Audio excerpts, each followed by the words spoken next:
Hi friends, this is Cindy Blair from the Alexandria Museum of Art, and we're here for another AMoA Family Friday. So this week we're actually starting our Charlotte's Web book club. So I have the book here by E.B. White, and it's actually illustrated by Garth Williams, and when we're done we're actually going to talk a little bit about his illustrations.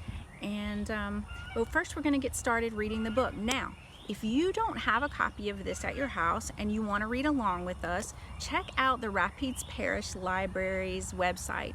And they have ebooks as well as audiobooks that you can check out. And you just go to their website, www.rpl.org. And if you are not, if you don't have a library card, you can actually sign up for a virtual library card during this time. So definitely check that out. If you're not in Rapides Parish, then look and see what your own local public library might have. I'm sure they have something online for you guys. So we're gonna start reading this book. We're gonna cover the first 2 chapters today. And we're gonna start with Before Breakfast. Okay, Chapter 1. "Where's Papa going with that axe?" said Fern to her mother as they were setting the table for breakfast. "Out to the hog house," replied Mrs. Arable. "Some pigs were born last night." "I don't see why he needs an axe," continued Fern, who was only 8. "Well," said her mother, "one of the pigs is a runt. It's very small and weak, and it will never amount to anything, so your father has decided to do away with it." "Do away with it?" shrieked Fern. "You mean kill it? Just because it's smaller than the others?" Mrs. Arable put a pitcher of cream on the table. "Don't yell, Fern. Your father's right. The pig would probably die anyway." Fern pushed a chair out of the way and ran outdoors. The grass was wet and the earth smelled of springtime. Fern's sneakers were sopping by the time she caught up with her father. "Please don't kill it," she sobbed. "It's unfair." Mr. Arable stopped walking. "Fern," he said gently, "you will have to learn to control yourself." "Control myself?" yelled Fern. "This is a matter of life and death, and you talk about controlling myself?"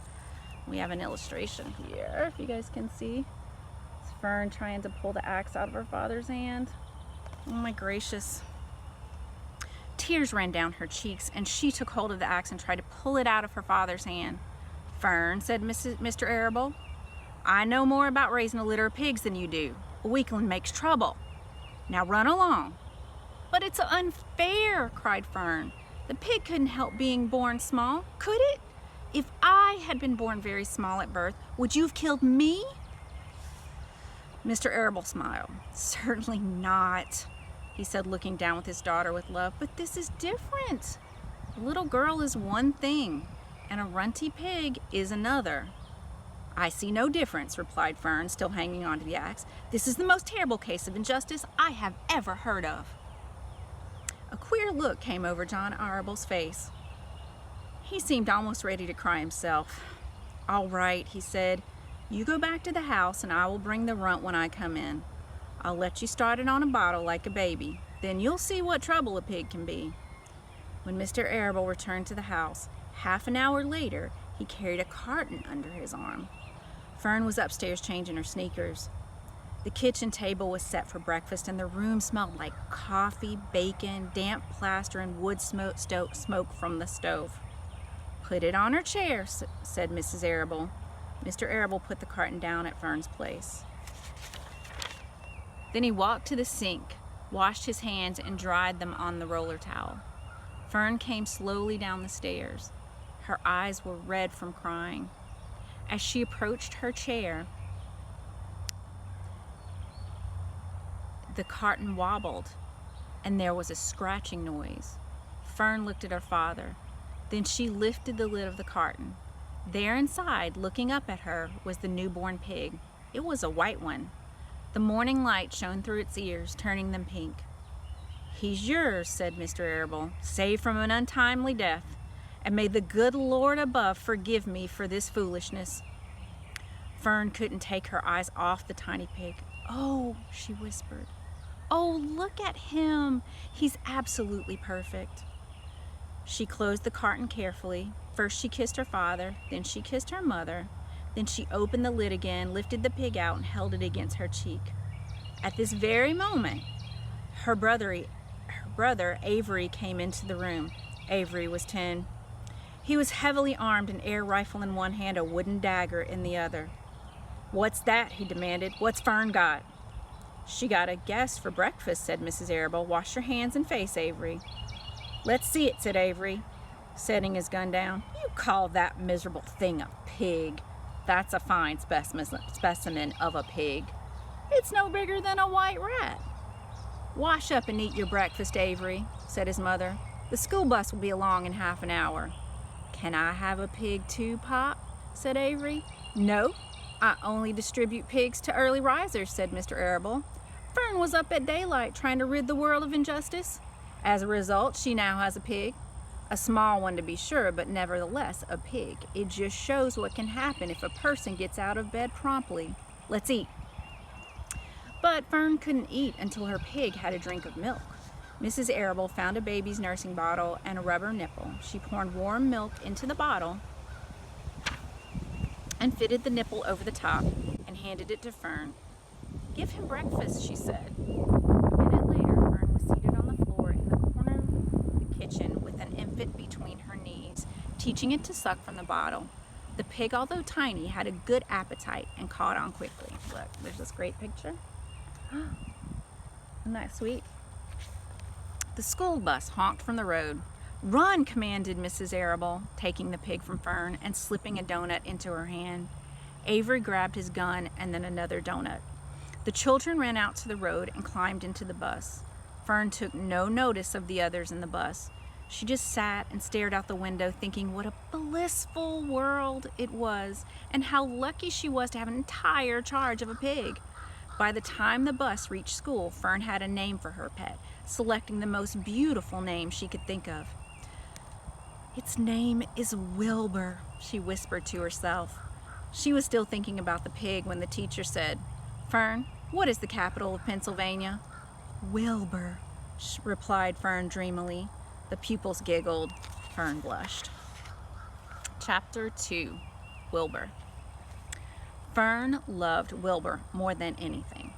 She loved to stroke him, to feed him, to put him to bed. Every morning, as soon as she got up, she warmed his milk, tied his bib on, and held the bottle for him. Every afternoon, when the school bus stopped in front of her house, she jumped out and ran to the kitchen to fix another bottle for him. She fed him again at supper time, and again just before going to bed. Mrs. Arable gave him a feeding around noontime each day when Fern was away from school. Wilbur loved his milk, and he was never happier than when Fern was warming up a bottle for him. He would stand and gaze at her with adoring eyes. For the first few days of his life, Wilbur was allowed to live in a box near the stove in the kitchen. Then, when Mrs. Arable complained, he was moved to a bigger box in the woodshed. At 2 weeks of age, he was moved outdoors. It was apple blossom time, and the days were getting warmer. Mr. Arable fixed a small yard especially for Wilbur under the apple tree, and gave him a large wooden box full of straw, with a doorway cut in it so he could walk in and out as he pleased. "Won't he be cold at night?" asked Fern. "No," said her father. "You watch and see what he does." Carrying a bottle of milk, Fern sat down under the apple tree inside the yard. Wilbur ran to her and she held the bottle for him while he sucked. When he finished the last drop, he grunted and walked sleepily into the box. Fern peered through the door. Wilbur was poking the straw with his snout. In a short time, he had dug a tunnel into the straw. He crawled into the tunnel and disappeared from sight, completely covered with straw. Fern was enchanted. It relieved her mind to know that her baby would sleep covered up and would stay warm.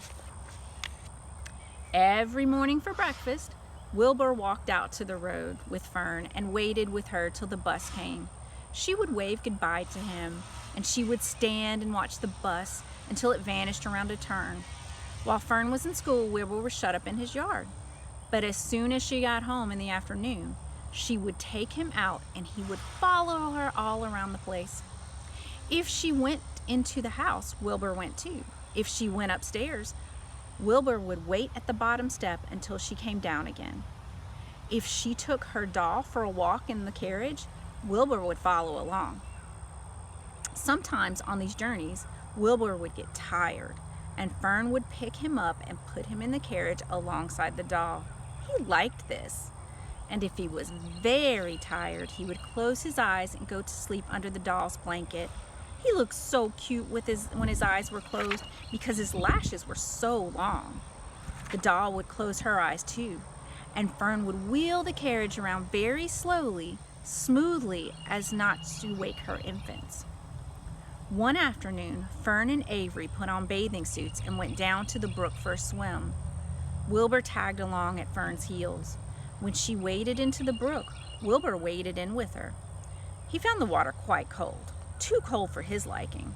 So while the children swam and played, he splashed water at each other. Wilbur amused himself in the mud along the edge of the brook, where it was warm and moist and delightfully sticky and oozy. Every day was a happy day, and every night was peaceful. Wilbur was what the farmers call a spring pig, which simply means he was born in the springtime. When he was 5 weeks old, Mr. Arable said he was now big enough to sell, and he would have to be sold. Fern broke down and wept, but her father was firm about it. Wilbur's appetite had increased. He was beginning to eat scraps of food in addition to milk. Mr. Arable was not willing to provide for him any longer. He had already sold Wilbur's 10 brothers and sisters. "He's got to go, Fern," he said. "You have had your fun raising a baby pig, but Wilbur is not a baby any longer, and he has got to be sold." "Call up the Zuckermans," suggested Mrs. Arable to Fern. "Your Uncle Homer sometimes raises a pig, and if Wilbur goes there to live, you can walk down the road and visit him as much as you like." "How much money should I ask for him?" Fern wanted to know. "Well," said her father, "he's a runt. Tell your Uncle Homer you've got a pig and you'll sell him for $6 and see what he says." It was soon arranged. Fern phoned and got her Aunt Edith, and her Aunt Edith hollered for Uncle Homer. And Uncle Homer came in from the barn and talked to Fern. When he heard that the price was only $6, he said he would buy the pig. Next day, Wilbur was taken from his home under the apple tree and went to live in a manure pile in the cellar of Zuckerman's barn. Okay, so, what's going to happen to Wilbur, I wonder? Well, we'll have to see. So, I'm going to ask you a few questions about the book, and then we're going to start talking about the illustrator, Garth Williams. But take a minute to think about what you read. What do you think was happening in what we read today? What did you read that made you think that? And sort of dig a little deeper and think about what more you can find in what you read today. Now, those are an adaptation of the visual thinking strategies questions that we use at the museum, and oftentimes teachers do use them for reading as well. So that'll help you dig into your reading a little bit more. And I'm anxious to hear what you thought about what we read today. Send me some comments on Facebook, and we'll talk about it. Have your parents log on if you don't have a Facebook account, but let us know what you thought. And we'll do more reading next week. So on to talking about the artwork of Charlotte's Web. So Garth Williams was born in 1912 in New York. Both parents were artists, and he grew up thinking everyone made art. His mother specifically was a landscape painter, and he grew up with her in London. His artwork attracted the attention of E.B. White in the early 40s after he moved back to New York City. And he was asked to illustrate Stuart Little, which was his first illustration job. He also, after illustrating Charlotte's Web, illustrated the Little House on the Prairie series, which was written by Laura Ingalls Wilder, and it tells the true story of Laura Ingalls Wilder's childhood growing up in pioneer times. He actually was able to meet Laura Ingalls Wilder, and he insisted on visiting all of the sites that she wrote about in the book. And he tried to imagine pioneer life during those times and in those places. Laura Ingalls Wilder would later say that looking at those illustrations, that through those illustrations, her family lives again. So he was very, very good at bringing things to life. He would say that it was very, very important to look at things carefully. So he said, to compose a picture is very hard. I look for the action in the story, then I arrange forms and color.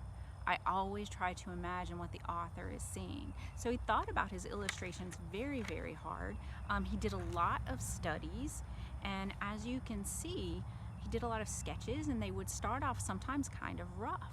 So a lot of artists work this way, and a lot of times people don't realize that.